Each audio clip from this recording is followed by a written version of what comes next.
Segunda de Pedro, capítulo 2, verso 17, diz assim: Estes são fontes sem água, nuvens levadas pela força do vento, para os quais a escuridão das trevas eternamente se reserva.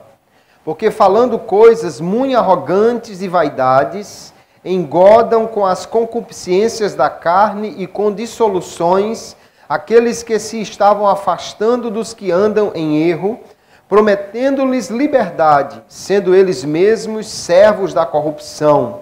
Porque de quem alguém é vencido, do tal faz-se também servo. Porquanto se, depois de terem escapado das corrupções do mundo, pelo conhecimento do Senhor e Salvador Jesus Cristo, forem outra vez envolvidos nelas e vencidos, tornou-se-lhes o último estado pior do que o primeiro. Porque melhor lhes fora não conhecerem o caminho da justiça, do que conhecendo-o desviarem-se do santo mandamento que lhes fora dado. Deste modo sobreveio-lhes o que por um verdadeiro provérbio se diz: o cão voltou ao seu próprio vômito, a porca lavada ao espojadouro de lama. Amém. E graças a Deus por sua palavra.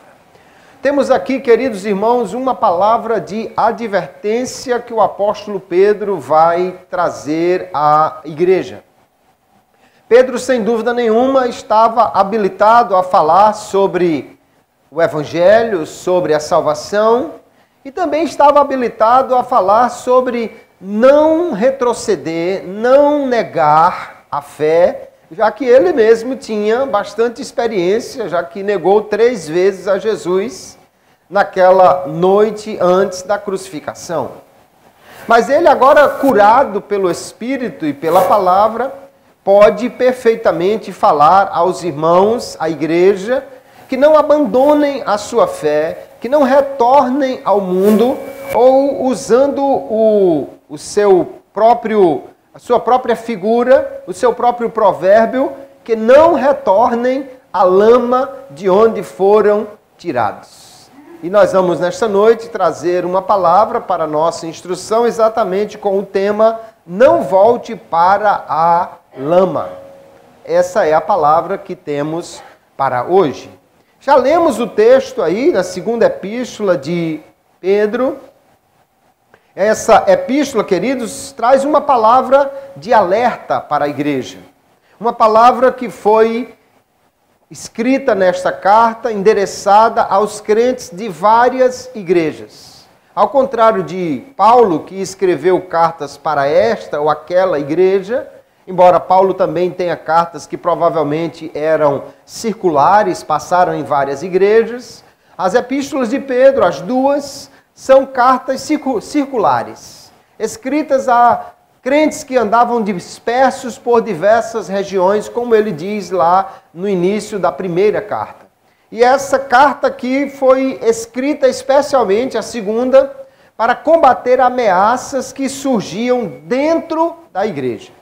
Se a primeira carta trazia mais uma proteção contra o que vinha de fora, a segunda fala dos problemas que surgem de dentro da igreja.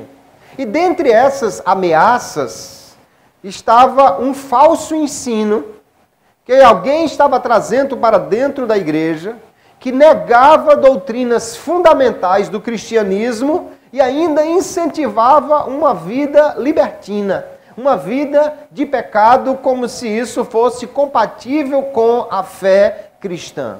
Pedro, obviamente, vai se levantar contra este ensino, trazendo aí uma palavra de advertência. Ele vai advertir que este ensino, abraçar este ensino, absorver esse ensino, seria como voltar à velha vida que alguém tinha antes de conhecer a Cristo. É possível alguém voltar à velha vida? Pedro, no capítulo 3, e o verso 17, vai dizer: Vós, portanto, amados, sabendo isto de antemão, que alguém distorcia as Escrituras, guardai-vos de que, pelo engano dos homens abomináveis, sejais juntamente arrebatados e descaiais da vossa firmeza. Pedro estava convicto que o falso ensino, que era distorcido, que não trazia a verdade das Escrituras, poderia perfeitamente fazer alguém descair da sua firmeza na fé. Então Pedro está alertando a igreja para que não entre por este caminho do falso ensino, para que não caia da sua fé. Ele vai advertir então os crentes a não se deixar dissuadir, a voltar para a velha lama do pecado de onde eles foram tirados, ou em que eles viviam antes de abraçar a fé em Jesus. Para nós entendermos sobre quem Pedro está falando aqui no capítulo 2 e no verso 17, nós precisamos voltar para o início do capítulo 2 e ver que haviam falsos ensinos, falsos mestres que estavam atacando a igreja. E Pedro vai trazer aqui um remédio, um antídoto contra ele. Nós poderíamos dizer que o tema da segunda epístola de Pedro é algo como o conhecimento completo ou profundo de Cristo é uma fortaleza contra a falsa doutrina e contra a vida imoral. Isso é que Pedro vai mostrar, que é na firmeza da palavra, do ensino verdadeiro, que leva a um conhecimento verdadeiro de Cristo, que alguém pode estar firme contra os falsos ensinos e contra uma vida que não agrada a Deus. Porém, no capítulo 2, aí, o verso 1, ele diz que tinham falsos mestres que estavam introduzindo encobertamente heresias de perdição. Haviam então falsos ensinadores que estavam introduzindo sorrateiramente um falso ensino. A metáfora aqui parece com um espião que está escondidinho, deixando ali algumas armadilhas ou infundindo algumas ideias contra, mas de uma forma bem sorrateira. Estes falsos mestres, eles eram membros da igreja, eles eram crentes, mas que se afastaram da fé em Jesus. Fica claro que eles eram crentes, porque no final do versículo 1 ele diz que eles negarão o Senhor que os resgatou. Ou seja, eles foram comprados por Jesus. Só pode ser dito de alguém que ele foi comprado por Jesus se ele abraçou a fé, se ele creu em Jesus como seu Salvador. Então eles um dia foram membros da igreja, talvez até tenham sido mestres na igreja, porém apostataram da fé.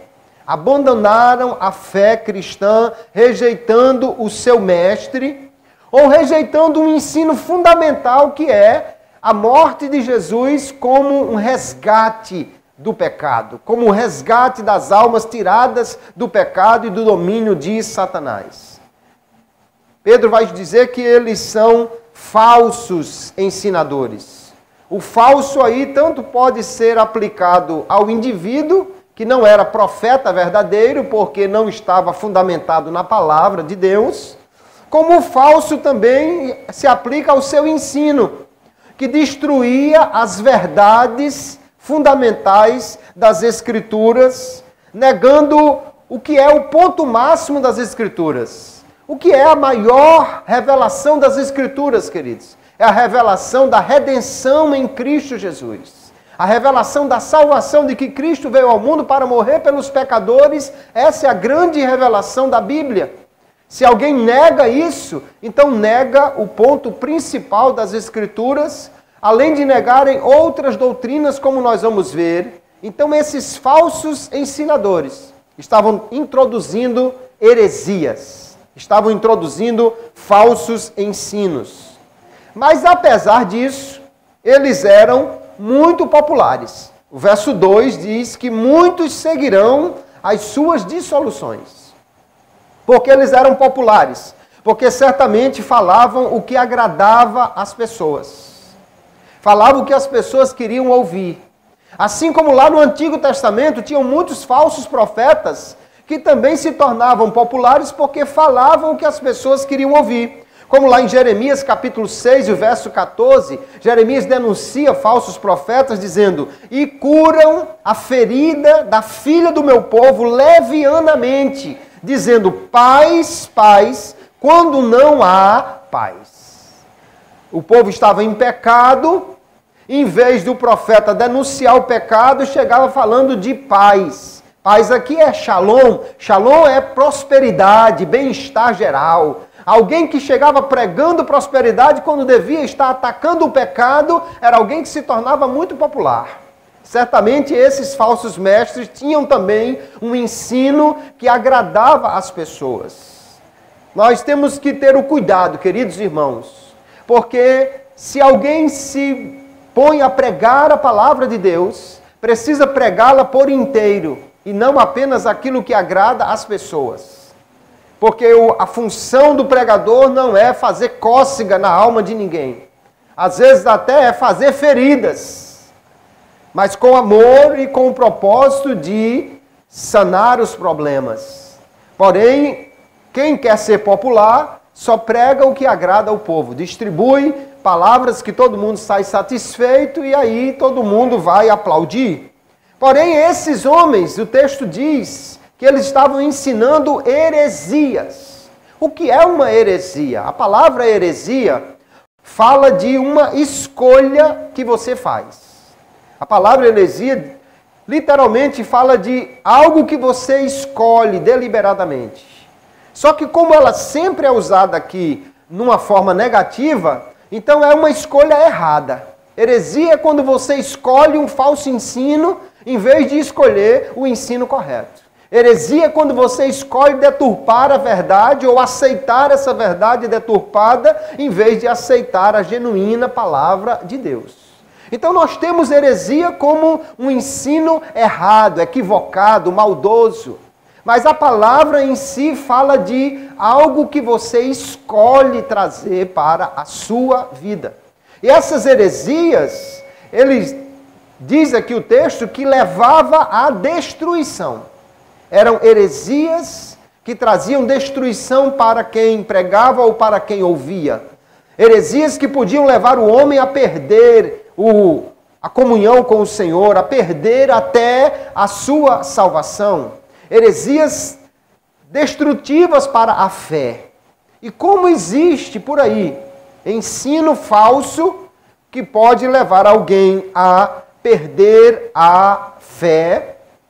Inclusive ele diz, no verso 2, que como muita gente ia seguir esses falsos ensinadores, o caminho da verdade seria blasfemado. Olha, irmãos, isso é um problema sério. Como existe, infelizmente, por aí, gente pregando um falso evangelho, que produz falsos crentes, que produz pessoas que, na realidade, fazem coisas que vai trazer problemas para o evangelho. Vez por outra, nós vamos ver, infelizmente, nos noticiários, gente que está numa igreja evangélica, gente que se diz crente, mas está fazendo coisas erradas, e por causa disso, o evangelho é blasfemado. O evangelho é tido como uma coisa sem nenhum valor, porque as pessoas generalizam. Dizem, todo pastor só quer dinheiro, todo crente só quer ser melhor do que os outros. Tudo isso eles generalizam e com isso então o evangelho é blasfemado. Se nós olharmos ao longo da epístola toda, da segunda epístola de Pedro, nós vamos ver que esses falsos ensinadores, eles tinham diversas heresias, como por exemplo, distorciam as escrituras, lá no capítulo 3, verso 16, Pedro vai dizer que eles distorcem as escrituras. Eles negam a vinda de Cristo, também no capítulo 3, o verso 4 em diante. Eles negavam que Jesus iria voltar. Eles negavam a morte sacrificial de Jesus, ou podemos entender algo assim a partir do verso 1 que diz que eles negarão o Senhor que os resgatou. Eles negavam a existência do juízo final. No capítulo 3, o verso 7, Pedro vai dizer que eles estavam negando essas verdades. E ainda por cima, em todo o capítulo 2, nós vamos ver que eles levavam uma vida de imoralidade e pregavam isso como sendo coisa normal. Ora, olhando tudo isso, nós vamos ver que esses homens eram terríveis, falsos profetas, falsos mestres, falsos ensinadores. E como é que ainda tinha tanta gente seguindo eles? Ainda tinha tanta gente gostando do seu ensino? É porque nós vamos ver que eles ofereciam coisas e atraíam as pessoas. E muitos iam após o seu ensino. Falsos ensinos estavam então atacando a igreja. Pedro vai se levantar contra estes falsos mestres. Qual é o problema maior de ouvir o ensino desses homens? O problema maior é que eles estão em apostasia, ou seja, eles não são ignorantes. Não é o caso de alguém que não sabe muita coisa e ensina e comete algum erro porque não sabe. Eles sabiam muito bem. Eles conheciam, eram mestres. Mas eles negaram a fé, ou negaram os pontos fundamentais da fé, apostataram, ou seja, abandonaram a verdade do Evangelho e agora estavam ensinando estas coisas.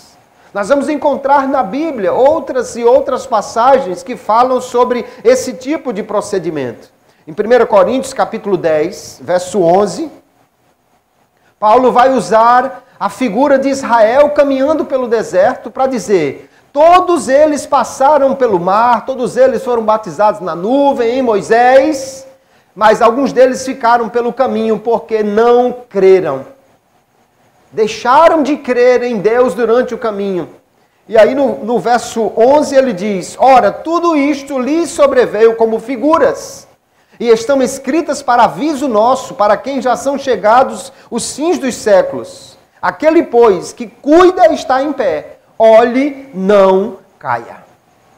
Ele não está falando de alguém que não está de pé, está caído. Ele está falando de alguém que pensa que está em pé. Mas ele diz: tenha cuidado para não cair. E a figura que ele traz, a ilustração de que alguém pode cair, é exatamente o povo de Israel no caminho para a terra prometida. Nós vamos encontrar também em Hebreus, capítulo 3, o verso 12. O escritor daquela epístola diz: vede, irmãos, que nunca haja em qualquer de vós um coração mau e infiel para se apartar do Deus vivo. Veja que ele está falando com irmãos, portanto crentes. Mas ele diz que ninguém tenha um coração de incredulidade para se apartar do Deus vivo. Antes, exortai-vos uns aos outros todos os dias, durante o tempo que se chama hoje, para que nenhum de vós se endureça pelo engano do pecado. Porque nos tornamos participantes de Cristo, se retivermos firmemente o princípio da nossa confiança até ao fim. Então ele está dizendo: nós de fato vamos continuar participando de Cristo, se permanecermos firmes na fé até o final. E portanto, em vez de deixar que o pecado endureça o coração, nós precisamos exortar uns aos outros para não se deixar levar por esse tipo de conduta. A epístola de Judas, que alguém diz que foi escrita tomando por base o mesmo documento, provavelmente, que Pedro usou para também falar nesse capítulo 2. Parece que Judas e Pedro tiveram acesso às mesmas informações sobre esses falsos ensinadores. Ele diz assim no versículo 4: pois certos indivíduos, cuja sentença de condenação foi promulgada há muito tempo, se infiltraram no meio de vocês sem serem notados. A ideia é a mesma, como espiões. São pessoas ímpias que transformam em libertinagem a graça de nosso Senhor Deus, de nosso Deus, e negam o nosso único soberano e Senhor Jesus Cristo. Embora vocês já estejam cientes de tudo de uma vez por todas, quero lembrar-lhes que Jesus, tendo libertado um povo, tirando-o da terra do Egito, destruiu depois os que não creram. Judas então vai fazer menção à mesma ideia de Paulo lá em Coríntios 10. Alguém saiu do Egito como fazendo parte do povo de Deus, mas no caminho não creu, abandonou a fé em Deus, foi destruído por causa disso. E isso é um aviso para que nós não nos deixemos levar por esse tipo de ensino, por esse tipo de decisão. Esses falsos ensinadores estão negando a única coisa que pode salvá-los, que é a fé em Jesus mediante o arrependimento. Irmão, se alguém não se arrepende, e principalmente se alguém não crê em Jesus como seu Salvador, porque fé e arrependimento andam juntos, como se fossem dois lados da mesma moeda. O arrependimento é deixar o pecado, a fé é seguir a Jesus. É como se alguém estivesse seguindo na direção do pecado e de repente ele para e dá meia volta e segue na direção oposta. Quando ele para de seguir o pecado, é o arrependimento. Quando ele se volta para Jesus, é a fé. Estão juntas. Se alguém não crê em Jesus e não se arrepender dos seus pecados, não pode ser salvo.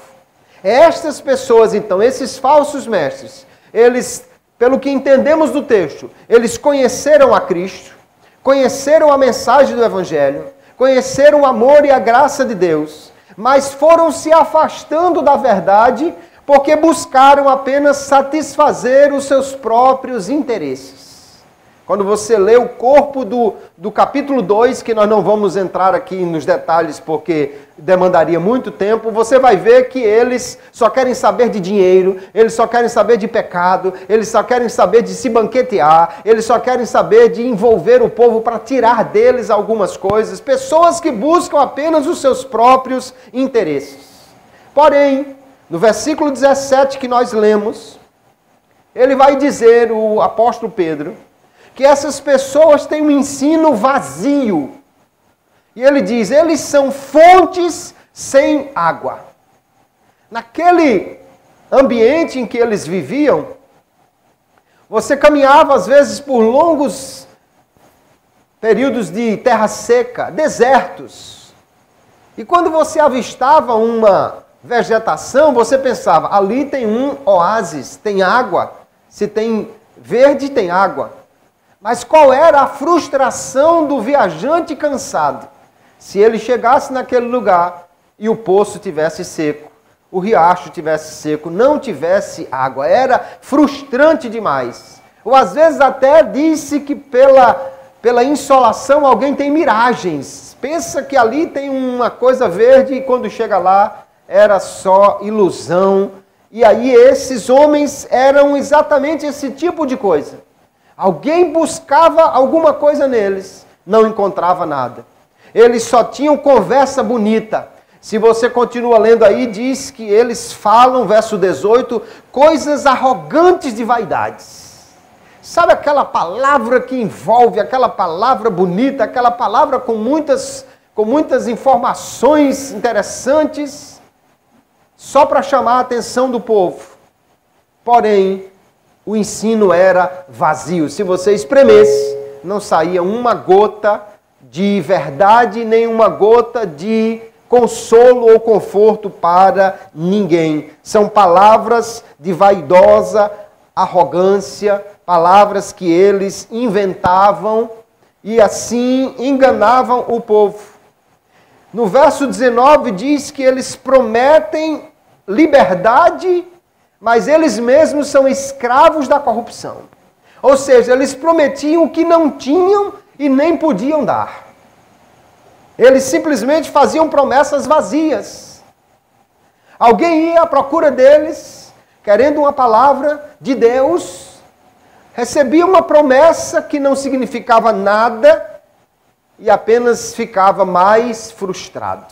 Infelizmente, existem muitas pessoas por aí que estão fazendo algo parecido. Distribuem promessas que eles mesmos não podem cumprir ou que não têm segurança na palavra de Deus. É muito fácil chegar num auditório e dizer, Deus vai abençoar todo mundo aqui, receba a novidade de Deus todo mundo aqui, receba a bênção de Deus todo mundo aqui. Mas se não é de Deus isso não passa de um poço vazio, sem água, sem conforto. E é lógico, queridos, que eu creio que Deus fala e que Deus traz conforto ao seu povo, mas é praticamente impossível que tenha uma palavra que seja para todo mundo, como se dissesse, Deus hoje vai dar a bênção de todo mundo que está aqui nesta reunião. é praticamente impossível, porque cada um de nós está num processo diferente diante de Deus. Eu creio que Deus dá vitória, com certeza. Hoje Deus vai dar vitória a todo mundo que está aqui, eu não estou prometendo absolutamente nada.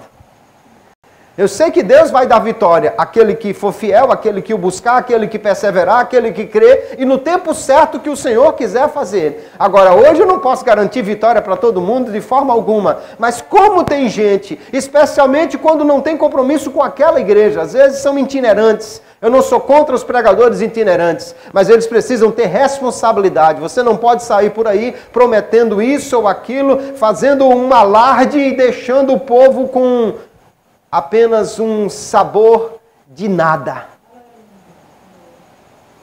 Sem água, sem segurança, porque promete o que não pode dar.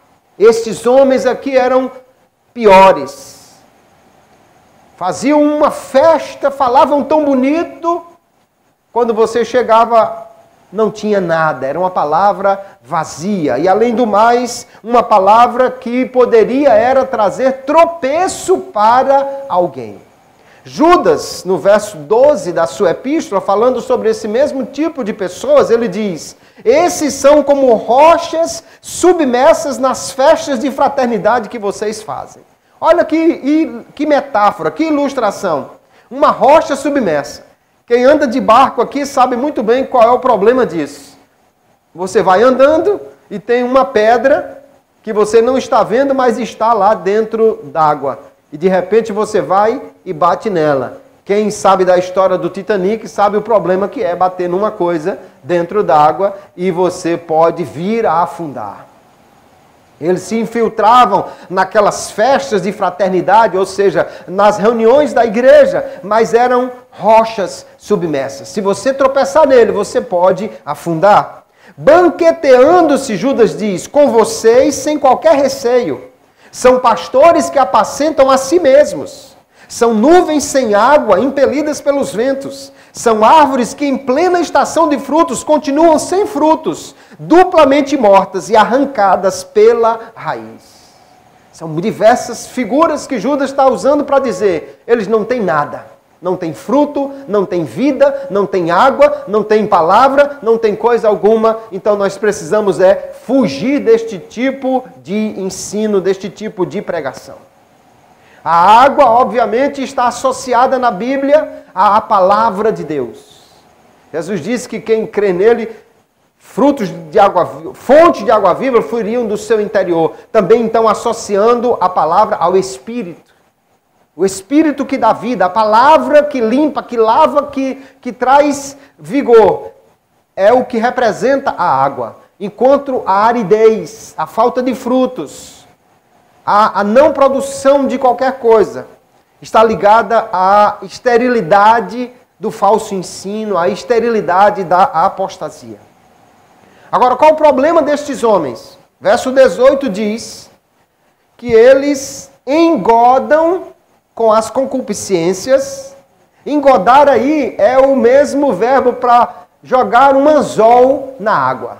Pedro era pescador, sabia bem o que queria dizer isso.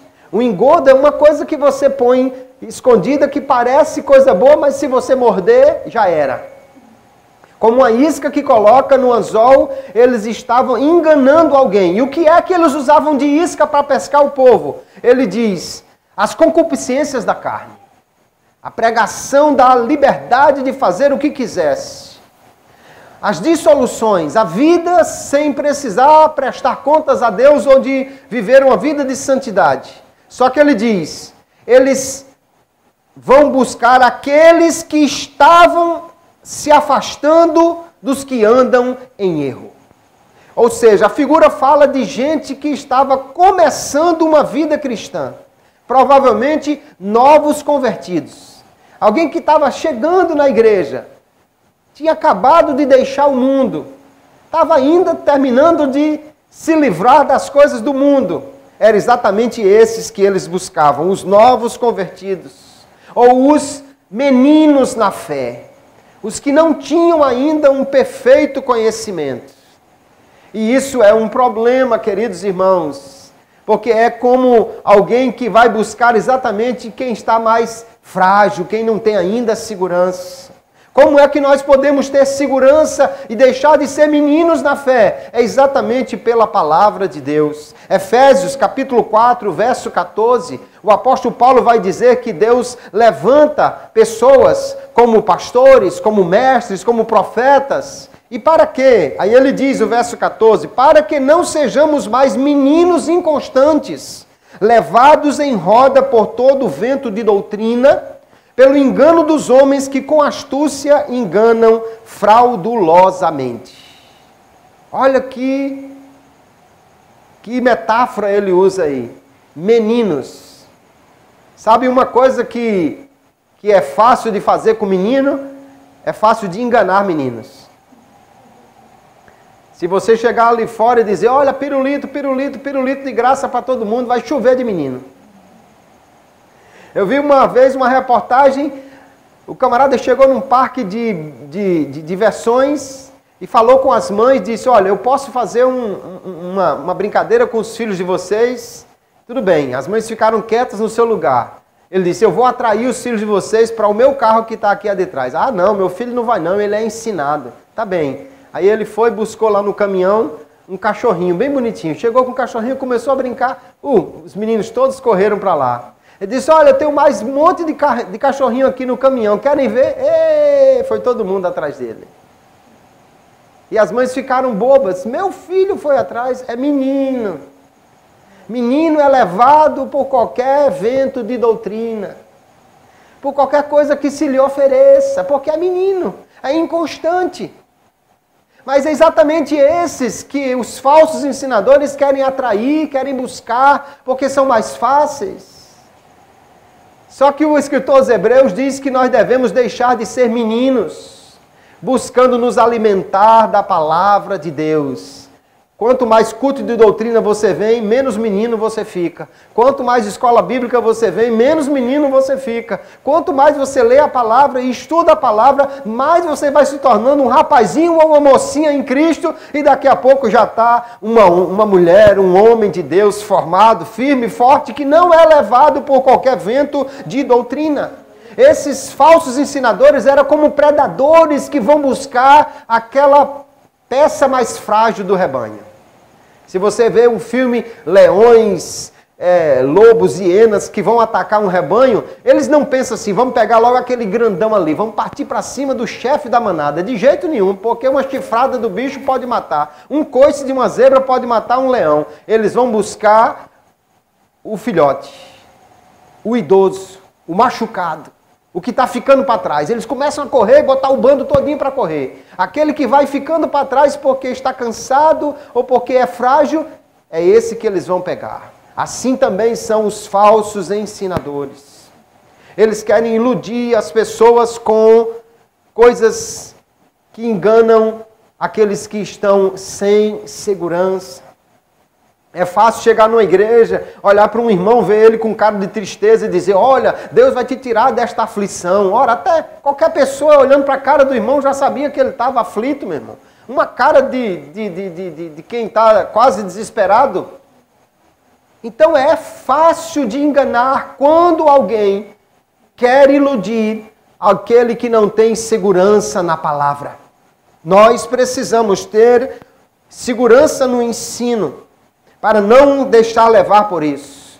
Você começa a olhar o que esses homens estavam oferecendo. O texto diz no verso 19 que eles prometiam liberdade. Na realidade, o que eles prometiam era libertinagem. Como se você pudesse viver de qualquer jeito. Tem gente que diz que Jesus só quer o coração. Tem outros que dizem que o pecado não pode esconder a marca de Jesus que existe em você. Tem outros que dizem que você pode andar e viver de qualquer maneira, o importante é só você ter fé. Só que eles eram escravos da corrupção. Imagine alguém que está dentro da cela, na cadeia, e dizendo, olha, eu vou soltar vocês. Como que você não solta nem você? Como é que vai soltar ninguém? Ele está preso no pecado e na corrupção e prometendo liberdade aos outros. A verdadeira liberdade está em Cristo e não no pecado. Paulo, escrevendo aos Romanos, no capítulo 6, verso 16 em diante, ele vai falar de situações parecidas com esta.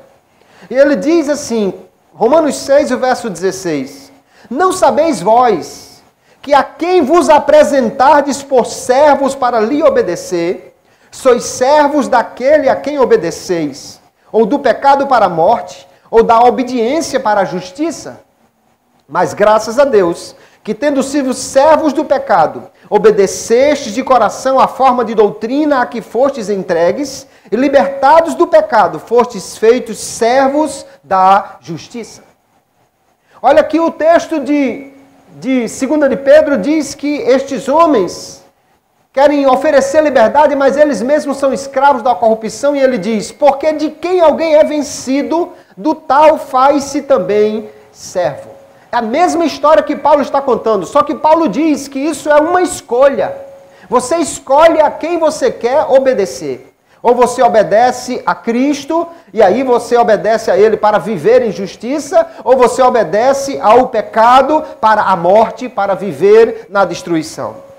Você escolhe a quem você vai se render, a quem você vai obedecer. Agora, aquele a quem você se rende vai trazer consequências para a sua vida. Tinha pessoas aqui que estavam sendo enganadas, mas que estavam querendo também se deixar enganar. Eles estavam gostando do que estava lhes sendo prometido por aqueles falsos ensinadores. E estavam se deixando aprisionar no pecado. Paulo também vai defender a igreja contra um ensino como esse, lá na igreja de Corinto. 1 Coríntios, capítulo 6. Ele vai falar de pessoas que estavam pregando o mesmo tipo de ideia. Não, você pode fazer o que quiser com o seu corpo, Jesus não quer saber disso, nada que você faça vai atrapalhar a sua salvação, a sua relação com Deus. E veja que no capítulo 6 de 1 Coríntios, verso 12, o apóstolo Paulo vai dizer assim, todas as coisas me são lícitas, mas nem todas as coisas convêm. Era permitido, mas não era conveniente. Não é porque eu posso que eu devo fazer. Todas as coisas me são lícitas, ele continua, mas eu não me deixarei dominar por nenhuma. Deixar-se dominar. Veja que não é uma coisa à força, é eu que estou deixando que alguma coisa me domine. E ele continua, os manjares são para o ventre, e o ventre para os manjares. Deus, porém, aniquilará tanto um como os outros, mas o corpo não é para a prostituição, senão para o Senhor, e o Senhor para o corpo. Tinha gente que estava dizendo, não, você pode fazer o que quiser. Você ter prazer na vida, isso não tem problema algum. Deus nos criou para sermos felizes. Você pode ter prazer, os manjares e a prostituição. Mas o apóstolo Paulo vai dizer, nada disso. O corpo é para o Senhor. E ele vai dizer ainda no verso 18 em diante, verso 19, ele diz assim, ou não sabeis que o nosso corpo é o templo do Espírito Santo que habita em vós, proveniente de Deus, e que não sois de vós mesmos, porque fostes comprados por bom preço. Glorificai, pois, a Deus no vosso corpo e no vosso espírito, os quais pertencem a Deus.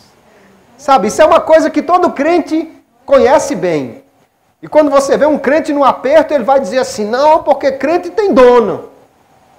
Ok, isso é verdade, crente tem dono. Mas se crente tem dono, então significa que você não pode fazer o que você quer, e sim o que o dono permite.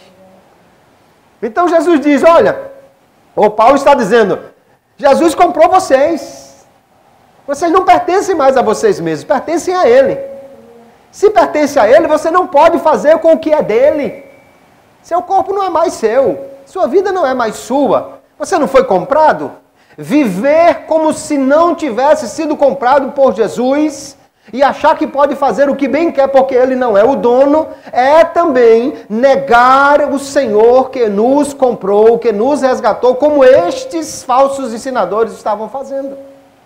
A prática deles negava que tinham sido comprados por Jesus, porque eles não viviam como se pertencessem a Ele. Eles estavam também negando o senhorio de Cristo sobre a sua vida. Somente alguém que conhece a Cristo e vive em uma relação de fé e obediência a Ele é verdadeiramente salvo. Alguém que se diz crente, se diz salvo, mas não está nesse relacionamento verdadeiro de fé com Jesus, ele está enganando a si mesmo. No verso 20 aí, o apóstolo Pedro diz, olha, se eles escaparam das corrupções do mundo pelo conhecimento do Senhor e Salvador Jesus Cristo, e alguém só pode escapar do mundo e da perdição do mundo quando ele conhece a Jesus. Conhecer aí não é, oi, como é que vai, tudo bem? Ou eu sei quem Jesus é. Conhecer aí fala de um relacionamento profundo, de um conhecimento verdadeiro, de um conhecimento de intimidade, de um conhecimento de alguém que realmente você convive com ela. Fala de um conhecimento mais profundo e verdadeiro do que simplesmente saber quem é. Se você sair pelas ruas e perguntar aí, todo mundo sabe quem é Jesus. Será que alguém nunca assistiu algum filme? Será que alguém nunca viu uma peça de teatro? Será que alguém nunca ouviu falar de Jesus, da cruz e tudo mais? Todo mundo conhece Jesus. Talvez seja num lugar bem remoto que alguém nunca tenha ouvido falar de Jesus. Mas a questão não é saber quem Jesus é ter um conhecimento de uma intimidade, de um relacionamento com Ele pela fé. Isso é que salva o homem, tira ele do mundo. E essas pessoas aqui, no verso 20, elas já tinham escapado das corrupções do mundo pelo conhecimento de Jesus. Os comentaristas ficam meio divididos se ele está falando dos mestres ou se ele está falando daqueles que foram engodados por eles. Ou seja, dos falsos ensinadores ou dos que se levaram pelo falso ensino. No final não faz muita diferença. Alguém estava abandonando um relacionamento que tinha com Jesus por conta de liberdade falsa que lhe estava sendo oferecida ou por negar a verdadeira fé e o conhecimento do Senhor pelo Evangelho. E aí vamos ver que estes indivíduos, eles começaram bem, eram salvos, conheceram a Jesus, mas depois de deixar o mundo, eles agora se deixaram envolver novamente no pecado. Não é alguém que foi roubado, capturado, envolvido contra a sua vontade, mas alguém que se deixou envolver.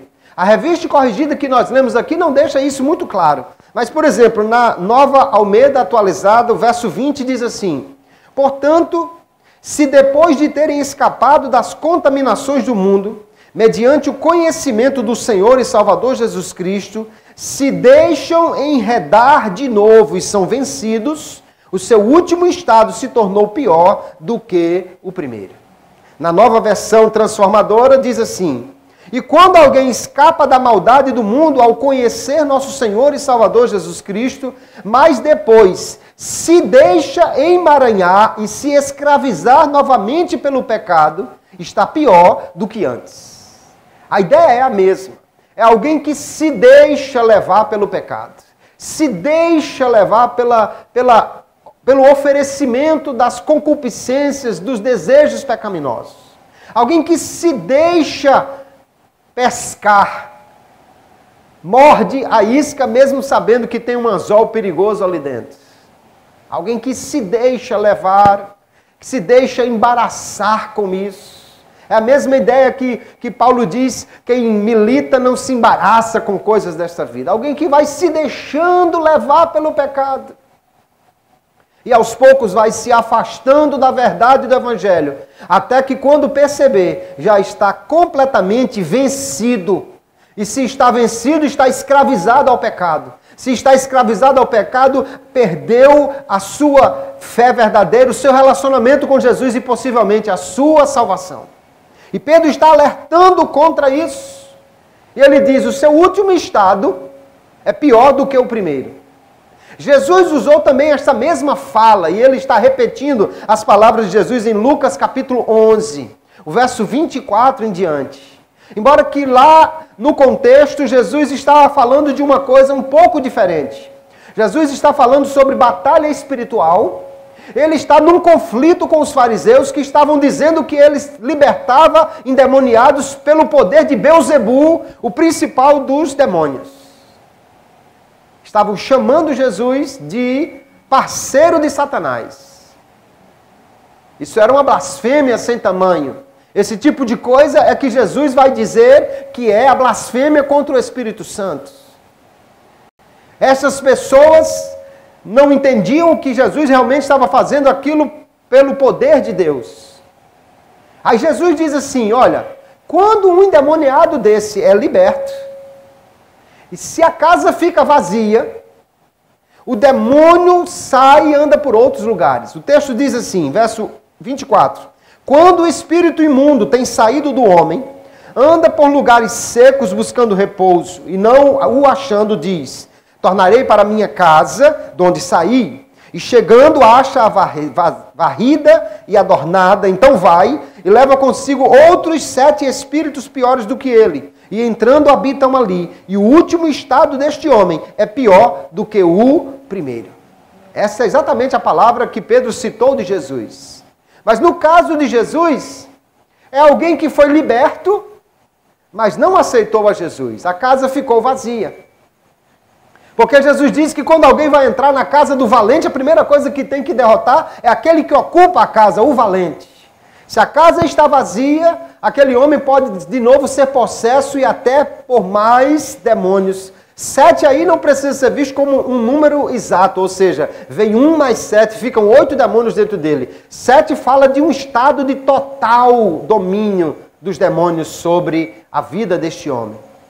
Jesus está dizendo que se alguém não tiver a sua casa ocupada, se Jesus não estiver morando naquela casa, ele pode facilmente ser de novo vencido por Satanás. E o seu estado último é pior do que o primeiro. De forma que Pedro vai dizer, porque melhor lhes fora, no verso 21, não conhecerem o caminho da justiça, do que conhecendo, desviarem-se do santo mandamento que lhes fora dado. O que Pedro está dizendo é melhor que eles nunca tivessem sido crentes, do que ser crente e se desviar. É melhor que eles nunca tivessem conhecido Jesus, do que tendo conhecido Jesus, eles rejeitarem ao Senhor. Seria melhor nunca ter sido crente. Por quê? Porque o último estado dele é pior. É pior não só porque ele agora está mais envolvido, mas é pior porque aquele que conhece a verdade e abandona essa verdade, ele será mais cobrado do que aquele que nunca conheceu a verdade. Porque ele está rejeitando voluntariamente a ordem divina de viver em santidade. Pedro diz, eles desviaram-se do santo mandamento que lhes fora dado.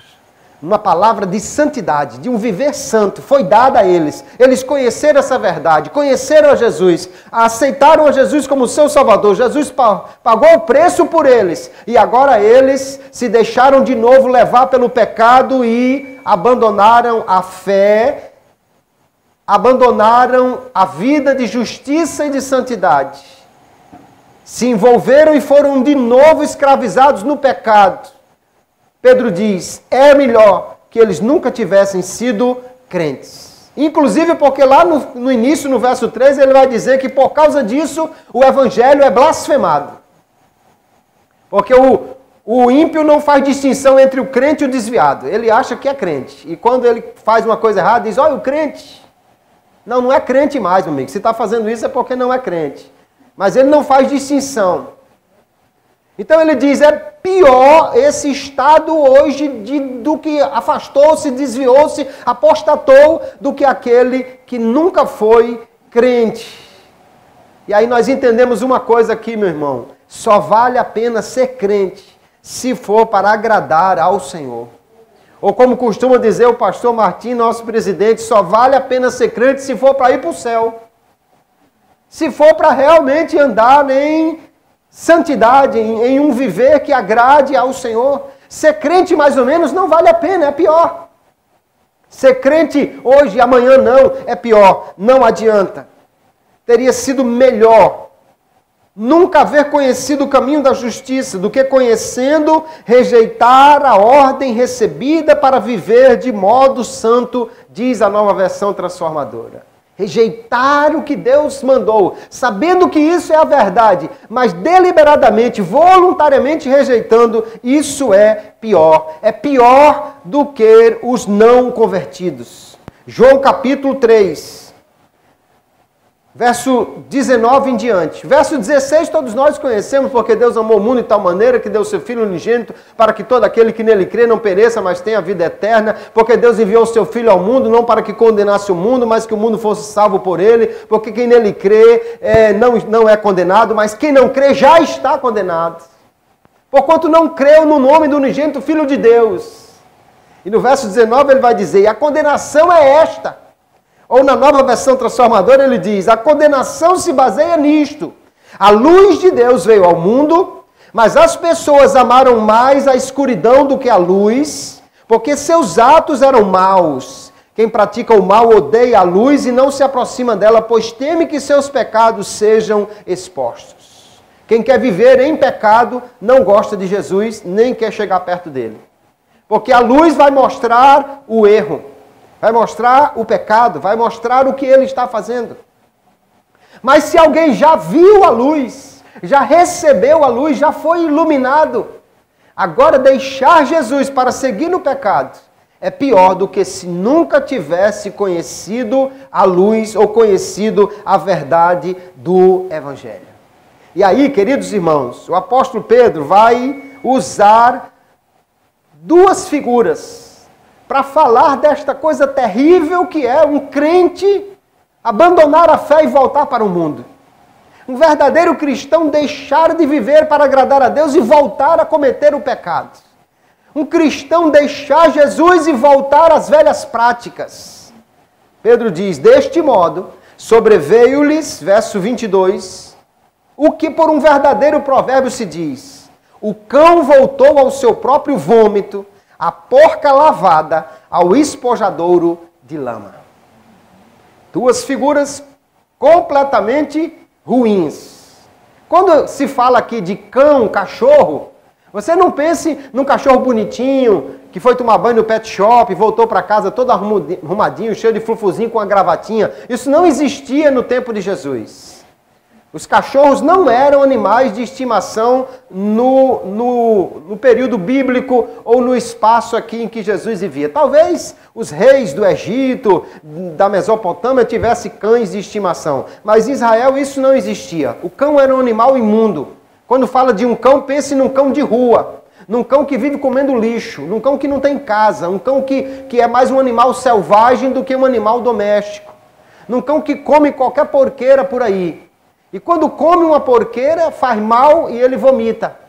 Mas como está com fome, depois ele volta lá e come o que botou para fora.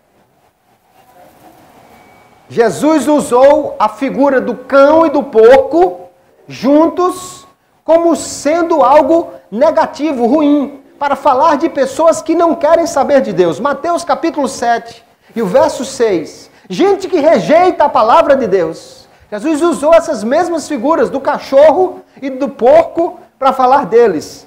Olha o texto, Mateus 7 e 6. Não deis aos cães as coisas santas, nem deites aos porcos as vossas pérolas. Não aconteça que as pisem com os pés e voltando-se vos despedacem.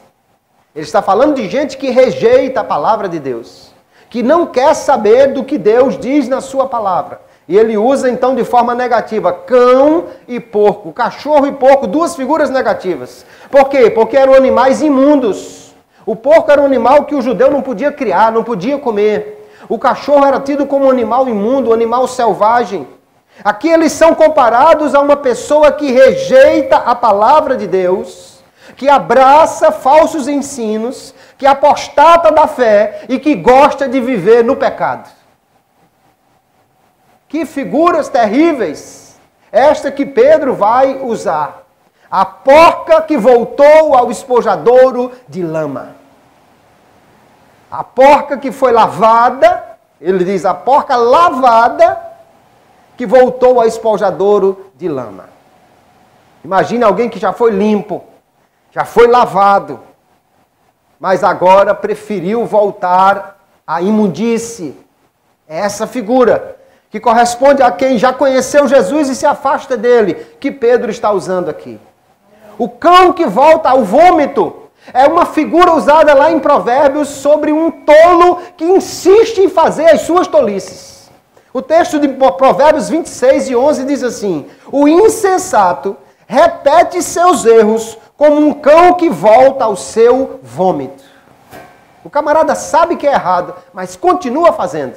Sabe que é ruim, mas insiste em fazer. Sabe que é tolice, mas persiste no erro. É a figura do cachorro que volta a comer o que já botou para fora. Eu não vou insistir muito nessas figuras, que talvez já tenha gente enojeado por aí. Mas se você está enojado só com essa palavra, imagine como Deus fica enojado com alguém que já foi lavado no sangue de Jesus, remido pela morte do seu filho na cruz e volta de novo ao espojadouro de lama. Imagine como Deus fica enojado com esse tipo de coisa. Esses apóstatas, esteja Pedro falando dos falsos mestres, ou dos seus seguidores, ou de ambos os grupos, eles retornaram às velhas práticas imundas que tinham antes de se converter a Jesus. Alguém quer usar o provérbio para dizer, não, ele era porco, nunca deixou de ser porco, por isso que voltou à lama. Mas isso seria forçar o provérbio ou a figura além do que ele quer dizer. A ilustração é para clarear o que já foi dito antes e não o contrário. Antes já foi mostrado que esses homens eram crentes que abandonaram a fé. Gente que já teve um relacionamento com Jesus e deixou. Gente que já foi salvo do mundo e agora voltou a ele. Gente que já foi comprado por Jesus e agora negou o Senhor. Então não é uma porca que continuou sendo porca, por isso que voltou para a lama. É alguém que já foi tirado do lamaçal, mas agora voltou à mesma velha natureza e o mesmo desejo de viver no lamaçal, porque rejeitou o que da parte de Deus lhe foi dado e o ensino verdadeiro que lhe foi oferecido e ele conheceu, mas agora preferiu a velha prática da imundície. Quando nós olhamos para este texto, queridos irmãos, nós precisamos entender então que há aqui um falso ensino, uma heresia, que é uma escolha que alguém pode fazer. E olha, todos os dias nós somos apresentados a todo tipo de ensino. Ensinos que são pregados inclusive nas igrejas. E que hoje com muita facilidade é transmitido pela mídia, pelas redes sociais.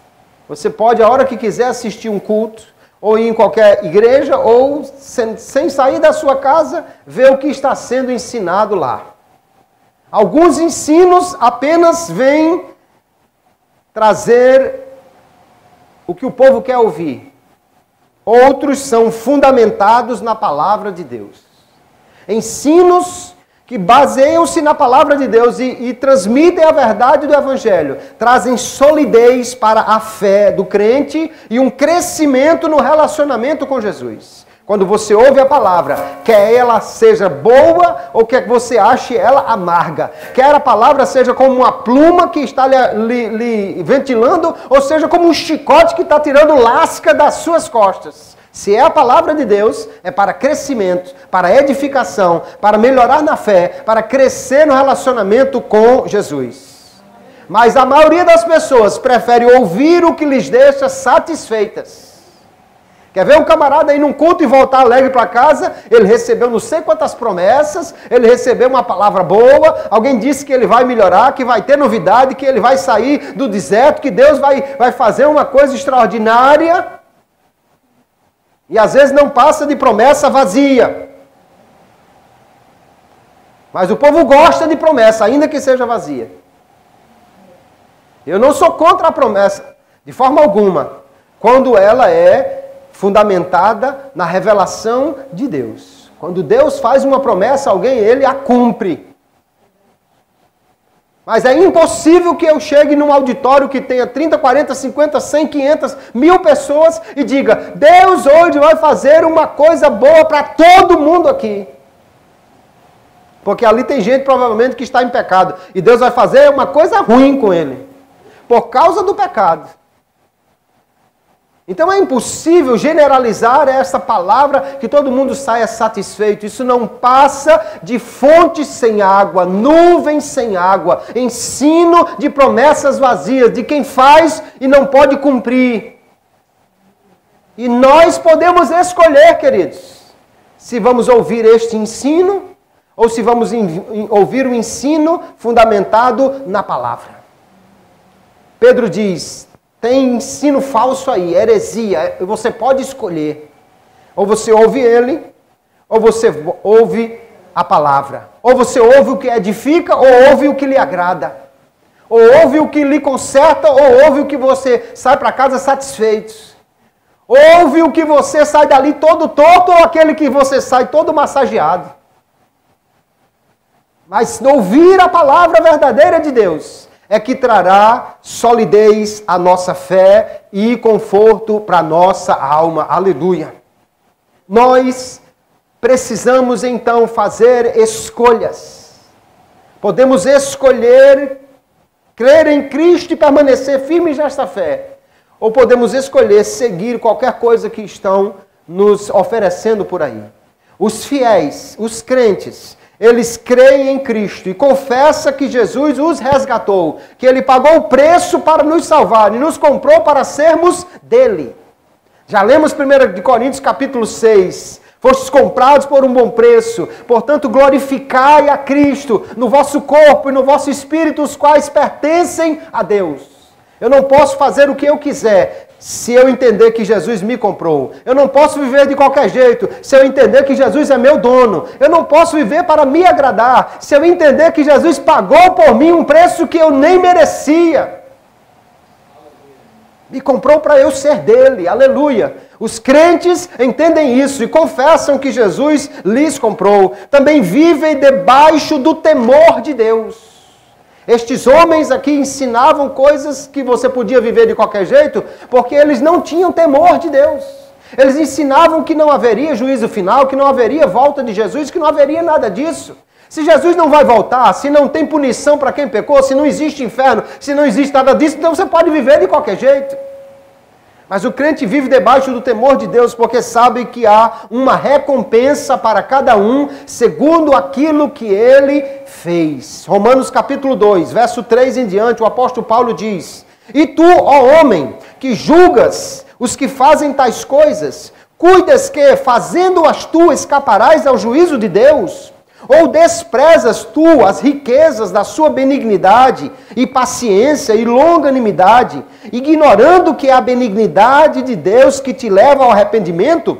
Mas segundo a tua dureza, o coração duro pelo pecado, e o teu coração impenitente que não quer se arrepender, entesouras, guardas, ajuntas para ti ira, no dia da ira e da manifestação do juízo de Deus, o qual recompensará cada um segundo as suas obras, a saber, vida eterna aos que com perseverança em fazer bem procuram glória e honra e incorrupção, mas a indignação e a ira aos que são contenciosos, que vivem em contenda contra a verdade e desobedientes à verdade e obedientes à iniquidade.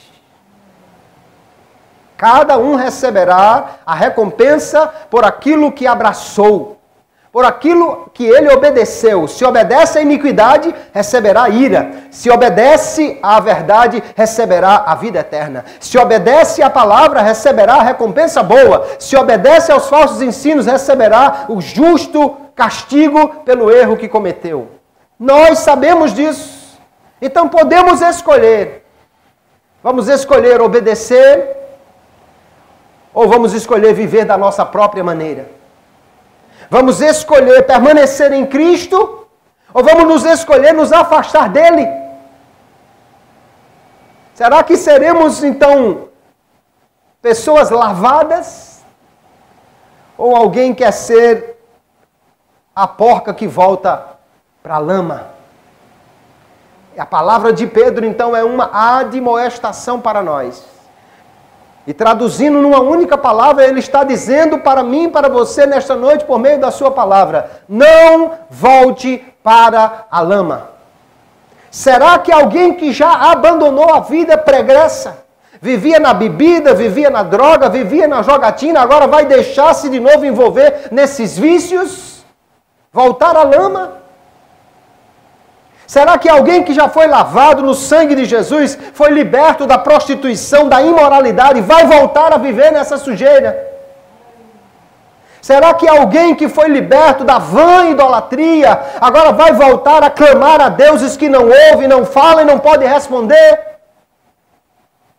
Será que alguém que já foi liberto das trevas vai voltar à escuridão e viver escravizado outra vez ao inimigo? Isso não faz nenhum sentido. E se alguém resolve voltar a essas velhas práticas, então Pedro está dizendo com muita certeza: o provérbio se cumpriu. A porca voltou à lama. O porco lavado voltou ao espojadouro.